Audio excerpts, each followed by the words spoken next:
Je pense que le président Biya, en 82, était venu avec lancer le slogan de la rigueur et de la moralisation. Il faudrait vraiment qu'on revienne parce que là, nous vivons le laxisme, l'immoralité, le vice. Voyez-vous, au cours du processus électoral qui vient de s'achever, ce sont les choses qui cristallisent la colère, la révolte.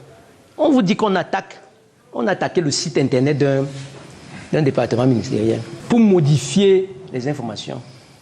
C'est la destruction de biens publics. Hein. Pour modifier les informations, et cela va nourrir le contentieux sur les candidatures.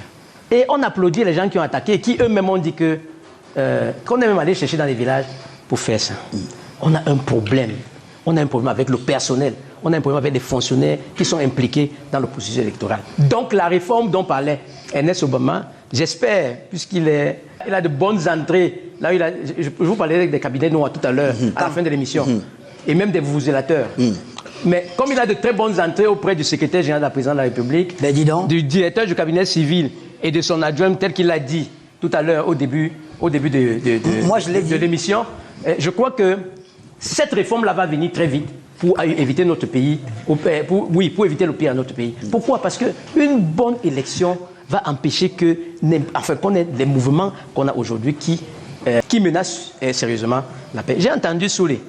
Vous sortez par Soulé maintenant. Non, mais j'ai parlé moins que tout le monde. Ok, allez-y, vous me permettez. Voilà.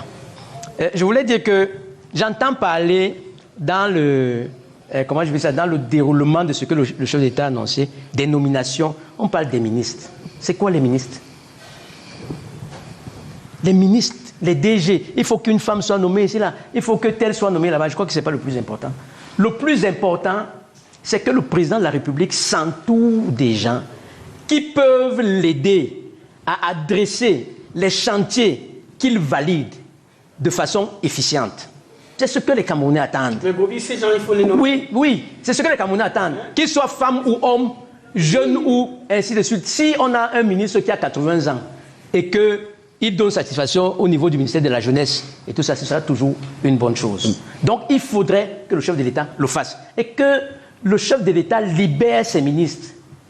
Vous entendez tous les ministres sur autorisation du président, mais on a été nommé avec une feuille de route, au moins avec un décret qui organise le gouvernement, qui donne les compétences. Ça signifie qu'on a une accréditation du président de la République. Dès qu'on fait une petite chose, sur autorisation du président de la République, d'autant plus que le président n'a plus suffisamment de force comme là pour veiller et tout. Nous le voyons, monsieur. Vous ne répondez pas, Ernest, oui. s'il vous plaît.